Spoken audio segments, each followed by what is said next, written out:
What is up? Thank you for coming to my channel, Prison POV. Shout out to the joiners, shout out to the Point of View crew, shout out to Dave and Glicks. And trip on this. At the first of the month, July 4th to be exact, I ran a little bit of a special. $5 for magnets, stickers, and a letter from me. Several people from the Point of View crew got on board and got some of that action, which is awesome because they helped me cover my alternator and they helped me go up north to see Jen. It went off without a hitch, except for one person. Shout out to Joe Kaczynski. Homeboy did not get his magnets and stickers. I got your message, brother. I'm going to resend them. But I know for a fact I sent you yours because yours the first one that went out. Because you actually emailed your address in to Jen. Jen got your address through email. And when I was up north, brother, I put your envelope together, blasted it out of there. I didn't do the rest of them until I came home. So yours actually went out first. But I'm going to resend it and I feel your pain.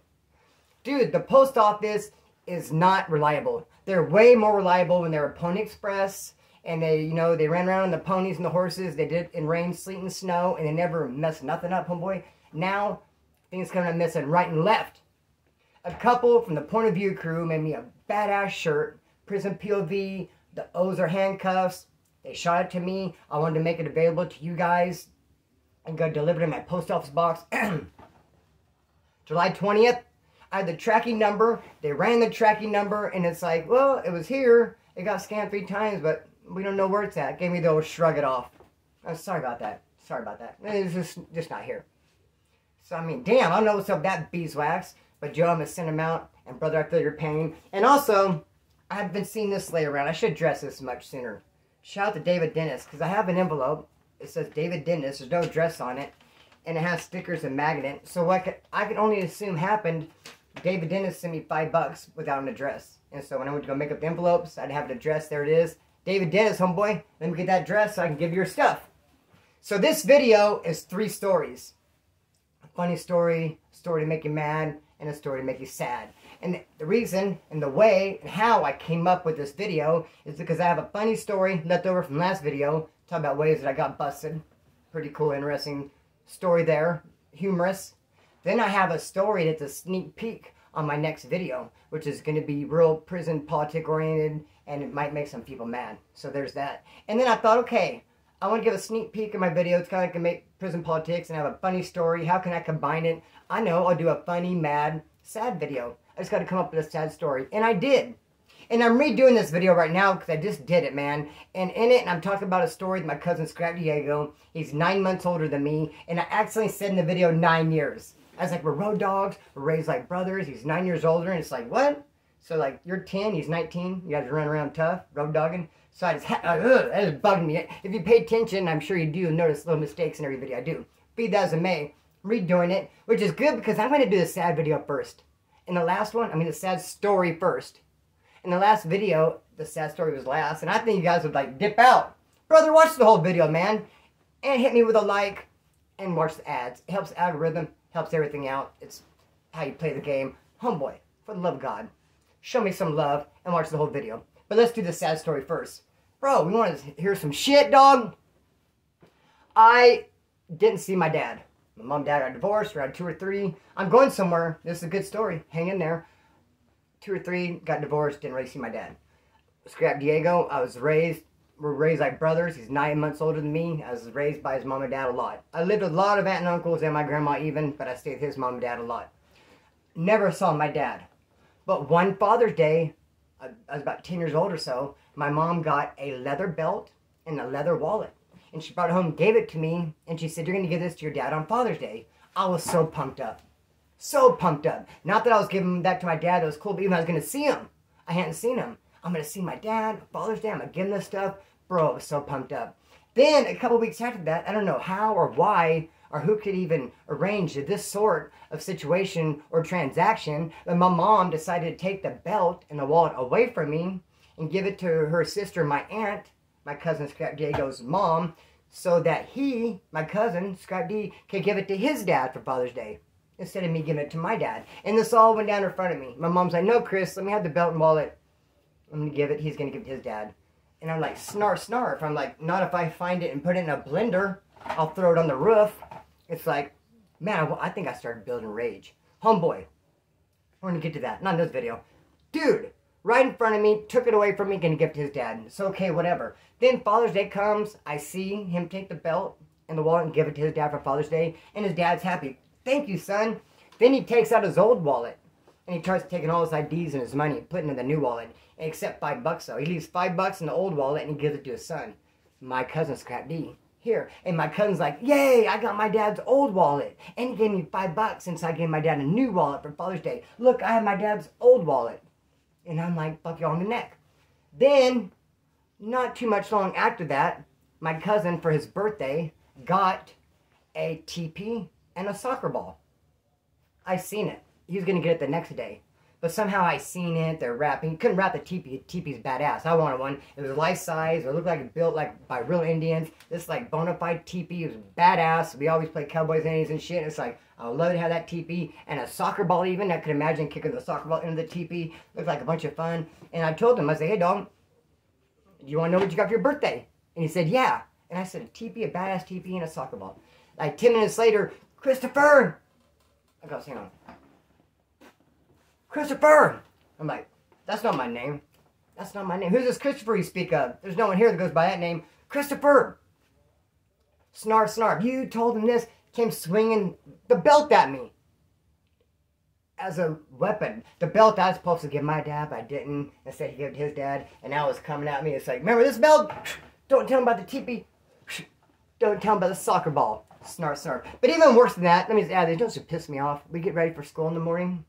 And his mom would wake us up. My mom wouldn't be there. We'd be getting ready for school, eating cereal, and they'd put the cereal boxes on the table, and my cousin would grab all the cereal boxes and read them while he was eating. And I couldn't. I'd be eating cereal, and I would want to have a cereal box to read too. And Mom, that sort of shit. Or at night, we'd tell scary stories, and you get real scared. I'm going to go get in bed. My mom and dad. They're like, no, wait. And I'm just there. Like, fuck, I ain't telling scary stories. You know more. You run away and shit. Leave me like, yikes. Anyway, be that as it may, sad one, just to round out the video. But let's go happy now. This is kind of funny because trip on this. I get out of the pen and right away I have to go in hiding. I am absconding, but I'm not anticipating the cops going to come look for me at all. Just absconding, that's some low-level shit. They're not going to come look for me. But they're looking for me tough. They're hitting houses. I've only been out a couple of days. Reason being, when I got out, right around that time period, I've been out a week, not a couple of days. Out about a week, 5 days, all these motorcycles would come up missing. As soon as I got out, someone decided to go on like a motorcycle crime spree, theft in my neighborhood. And it just looked like I guess I did it since I just got out. And like, yeah, like the motorcycle guy had a backpack and I had a backpack. You know, just us two in the whole wide world have backpacks. That was actually one of the things that connected me, a backpack. How lame was that?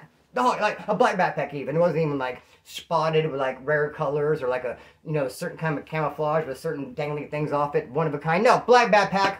This guy had one, this guy has one. They're one and the same. Dude, come on now. That's some Keystone Cop shit.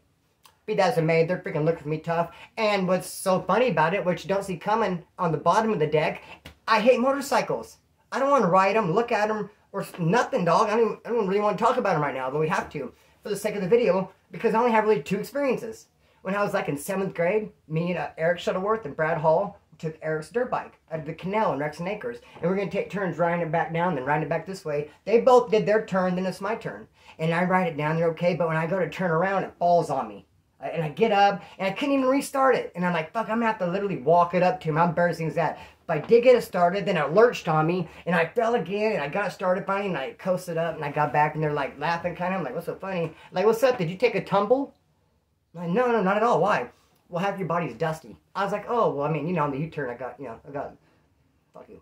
Anyway, be as a May dog. And then my stepbrother Jim gave me a ride to work when I worked at a key shop. I don't know if you've seen a key shop. It's like a closet, like a little wooden box. You make keys in it. I was cutting a key for an old lady once, and my sweater got caught in the machine and it was pulling me in. I was like, help, help. And she took off running. I was like, no, help me, not you. I got it out. I barely escaped with my limb, homeboy. I was running late for work. And I asked my brother to give me a ride on his crush rocket. And he gives me a helmet, and it was kind of big. I remember putting it on thing, and it's kind of big. And we got on Golden State Highway, and he just opened up 120 miles an hour, and that helmet turned all the way around. So like the breathing and eye part was back here, and I couldn't see nothing. And I was holding his waist for dear life, and I was like, no, no. And he's like, what, go, wean. Like, no, slow, I'm saying, no, go, wean. Bro, it's a nightmare. I never got a ride with him again. I was late several times. It's like, I'll go ahead and walk that 5 miles. So to say I was out stealing dirt bike, I mean motorcycles, crotch rockets, any kind of motorcycle, no way, shape, or form. I had to go in hiding. And I had a homeboy, him and his old lady, just start staying in this like cottage thing that belonged to her grandma. Mom was living in it. She left.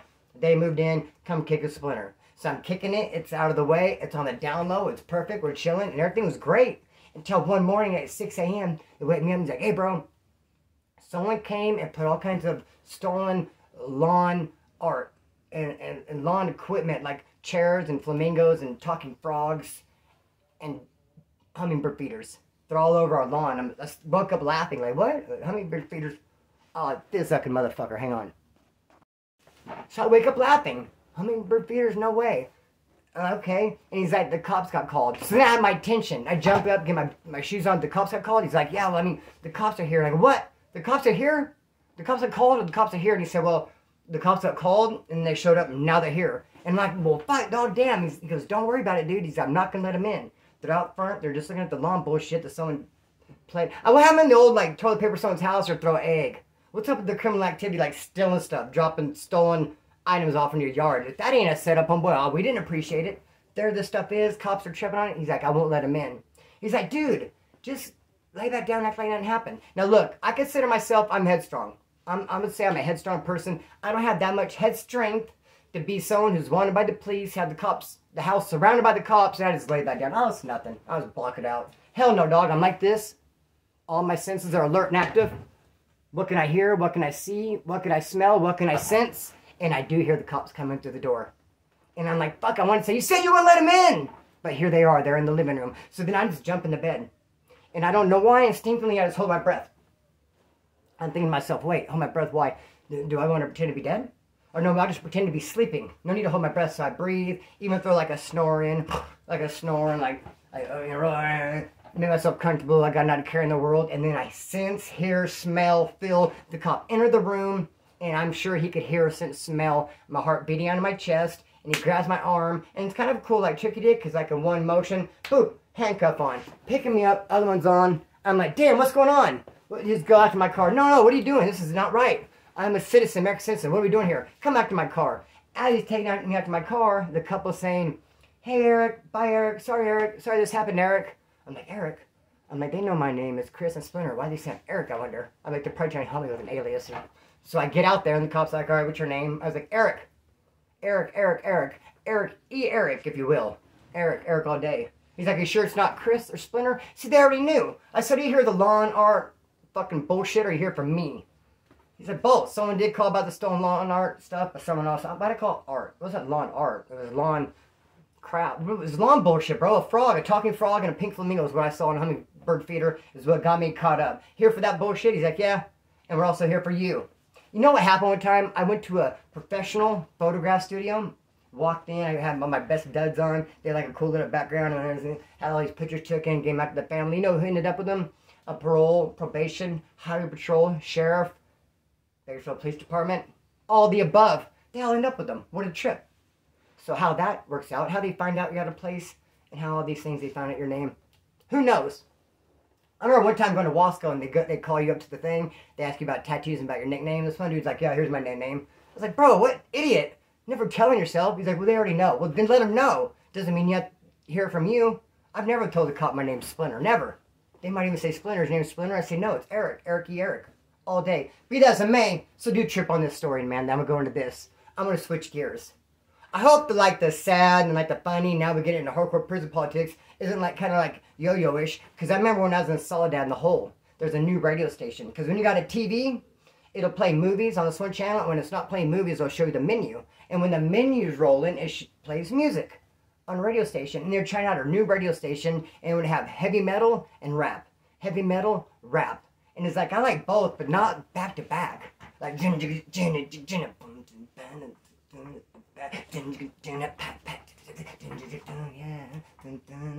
way, couldn't get into, dog. We're not flowing, homeboy. Like, yo, pick one or the other. So I hope I'm not like that shit. Anyways, trip on this, bro. This is going to be the premise of my next video. I'm going to have more stories. I want to start off on this one. And it's like this. We know that Southsiders and Norteños in California, county jails and in prisons cannot fight one-on-one. No head up fades. If you see a Southsider you like, you can't go call him out.